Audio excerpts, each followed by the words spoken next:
Bismillahirrahmanirrahim. Assalamualaikum warahmatullahi wabarakatuh. Halo anak-anak, apa kabar hari ini? Semoga selalu sehat. Ketemu lagi dengan Ustazah Kulsum dalam pembelajaran fikih tentang makanan dan minuman halal. Nah, sebelumnya mari kita berdoa terlebih dahulu sebelum pelajaran kita mulai. A'udzubillahi minasyaitonirrajim. Bismillahirrahmanirrahim. Rabbi zidni ilma warzuqni fahma. Amin. Alhamdulillah, bersyukur kepada Allah Subhanahu wa taala yang hari ini kita akan belajar atau membahas tentang makanan dan minuman halal. Nah, Ustazah mau mengulang nih pelajaran yang minggu lalu. Kita sudah bahas tentang makanan halal. Apa saja yang sudah kita pelajari? Ada dalil nakli, ada pengertian makanan halal, kemudian ada jenis-jenis atau macam-macam makanan halal, kemudian terakhir adalah pengelompokan jenis makanan halal. Ya, apa saja anak-anak? Yo, siapa yang ingat? Yang pertama adalah semua makanan yang baik, tidak kotor, tidak menjijikan. Nah, yang kedua, semua makanan yang tidak diharamkan oleh Allah dan Rasul-Nya. Yang ketiga, semua makanan yang tidak memberikan madarat atau mendatangkan kerugian, kemudian membahayakan kesehatan jasmani dan rohani kita, akal, moral, serta akidah kita. Kemudian yang terakhir, binatang yang hidup di air dan di darat. Anak-anak, perlu kalian ketahui bersama bahwasannya tubuh kita tidak hanya membutuhkan makanan yang halal saja, tetapi tubuh kita semua itu membutuhkan air. Itu minuman yang halal. Supaya apa? Supaya seimbang. Nah, apa manfaatnya bagi tubuh kita? Manfaatnya adalah untuk melarutkan zat-zat makanan, memperlancar pencernaan, dan mengatur suhu badan. Coba kita rasakan bersama ketika kita tidak minum atau kurang minum. Bagaimana dengan tubuh kita? Rasanya panas. Ya bukan? Maka itu Islam mengatur sedemikian rupa tentang mengkonsumsi minuman yang halal. Jadi tidak hanya makanan yang halal saja, minuman yang halal pun diatur di dalam Islam. Nah, kali ini kita akan mengetahui yang pertama adalah tentang arti minuman halal. Apa itu arti minuman halal? Minuman yang halal adalah yang pertama, minuman yang suci, bersih. Nah, kemudian yang kedua, tidak beracun. Nah, tidak pula merusak tubuh kita. Nah, yang terakhir, tidak mengandung khamar atau memabukkan. Sesuai firman Allah Subhanahu wa taala dalam surat Al-A'raf ayat 157, Allah berfirman, Bismillahirrahmanirrahim. Wa yukhillu lahumut thayyibati wa yukharrimu 'alaihimul khaba'ith. Artinya, Allah menghalalkan bagi mereka segala yang baik-baik dan mengharamkan bagi mereka segala yang buruk-buruk.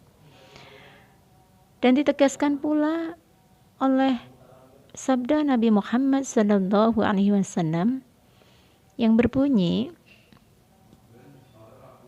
Ani bin Umar radhiyallahu anhu, anan Nabiyya sallallahu alaihi wasallam qala, kullu muskirin khamru wa kullu khamrin haram. Rawahul Muslim. Artinya, dari Ibnu Umar radhiyallahu anhu, sesungguhnya Nabi sallallahu alaihi wasallam bersabda, semua yang memabukkan adalah khamr dan semua khamr adalah haram. Hadis riwayat Muslim. Nah, anak-anak, dalam firman Allah menegaskan bahwa segala yang baik-baik itu yang dihalalkan dan yang buruk Allah mengharamkan. Contohnya tadi, minuman khamr itu segala minuman, pokoknya segala semua khamr itu haram.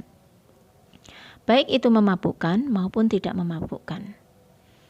Nah, contoh di sini, contoh minuman khamr atau yang memabukkan itu dibuat dari bermacam-macam bahan seperti anggur, ada madu, kemudian gandum. Nah, itu nanti dicampur, entah bagaimana cara membuatnya yang mengakibatkan minuman itu ketika diminum menjadi memabukkan.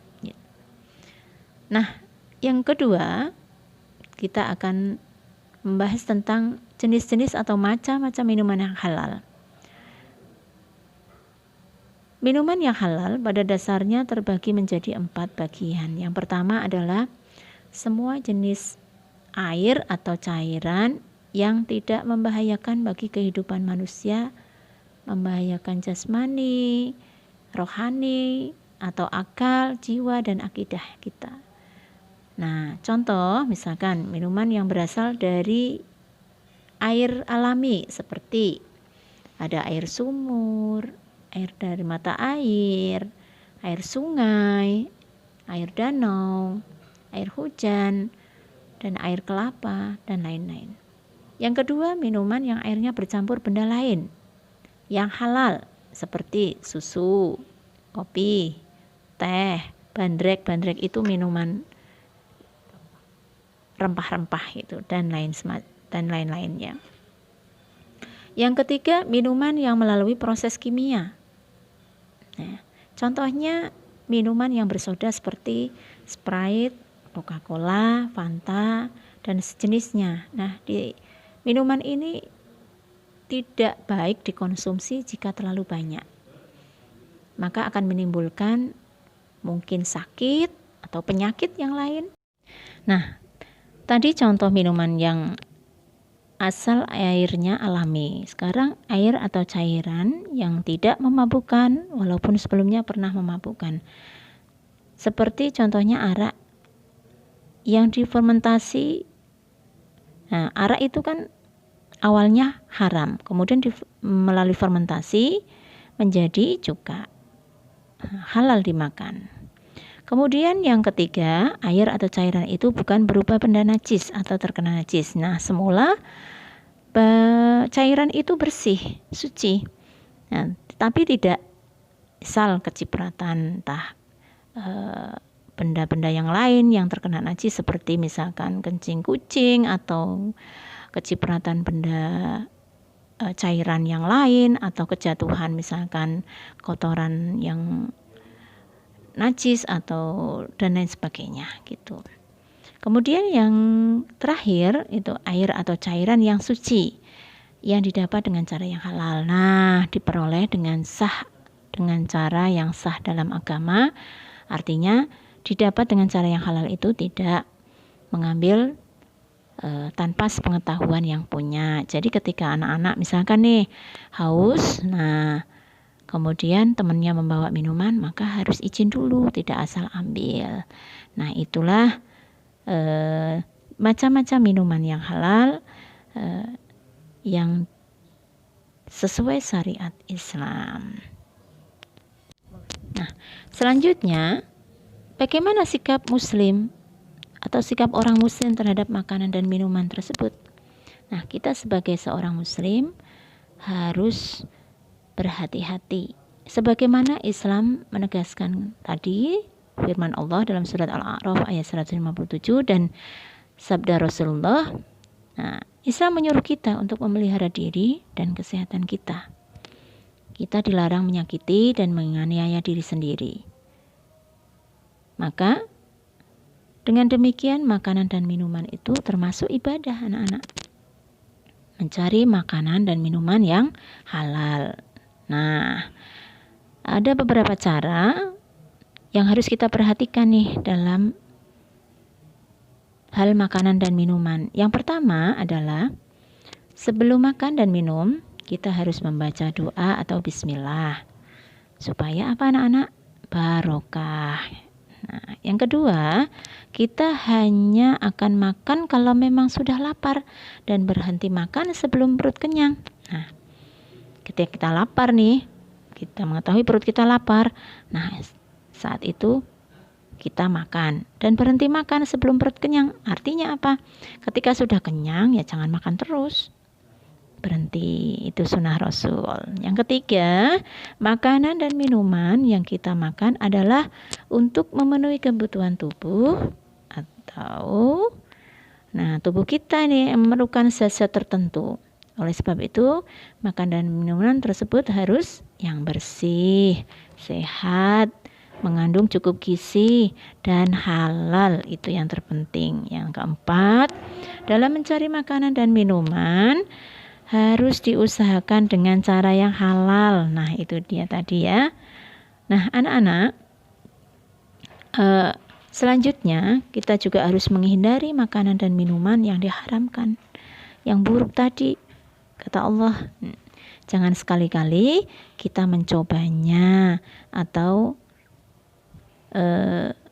kita sengaja untuk makan yang tidak dihalalkan Allah. Karena apa? Karena mempengaruhi diri kita. Nah, ketika kita makan makanan yang haram atau yang tidak dihalalkan Allah, bisa jadi kita malas untuk sholat, malas bekerja, malas membaca Quran, malas sekolah, malas membantu orang tua, malas infak, sedekah, dan lain sebagainya. Nah, itu adalah salah satu atau beberapa contoh daripada kita makan makanan yang haram. Nah, yang kita khawatirkan maka akan menimbulkan akibat yang kurang baik. Nah, contoh makanan yang makruh. Jangan terlalu banyak pula makan atau minuman yang makruh. Maksudnya makanan yang makruh di sini artinya jika kita tinggalkan karena ketaatan akan mendapat pahala karena alasannya mungkin menimbulkan bau yang kurang sedap. Namun apabila kita makan maka tidak menimbulkan dosa. Contohnya misalkan makan pete, jengkol, dan lain-lain. Baiklah anak-anak, demikian tadi pembahasan materi kita tentang makanan dan minuman yang halal. Maka kita bisa ambil kesimpulan bahwa makanan dan minuman yang halal adalah makanan dan minuman yang suci, bersih, tidak meracuni tubuh, tidak menyebabkan penyakit, dan cara mendapatkannya pun sah secara agama. Maka dari itu, makanan dan minuman yang halal yang akan masuk dalam tubuh kita akan menghasilkan energi yang besar sehingga kita dapat beribadah dan beraktivitas secara maksimal. Maka kemudian kita harus berhati-hati juga dalam memilih dan memilah makanan dan minuman yang halal. Demikian tadi yang bisa Ustazah sampaikan. Mari kita tutup dengan kafaratul majlis. Bismillahirrahmanirrahim.